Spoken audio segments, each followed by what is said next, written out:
मैं पंजाब की इंतजामिया हो या शाहपुरा की इंतजामिया, जितने भी सरकारी मुलाजिम हैं, आज हम उनसे कह रहे हैं पाकिस्तानी बनो,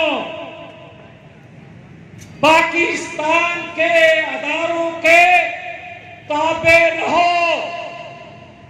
किसी तौर पर भी आज के बाद इसके किसी गैर कानूनी हुक्म को मत मानना, बल्कि अपने अपने फराइज अदा करो। ये आज गया थे कल गया, ये आज गया थे कल गया, ये आज गया थे कल गया। जो मैंने कहा था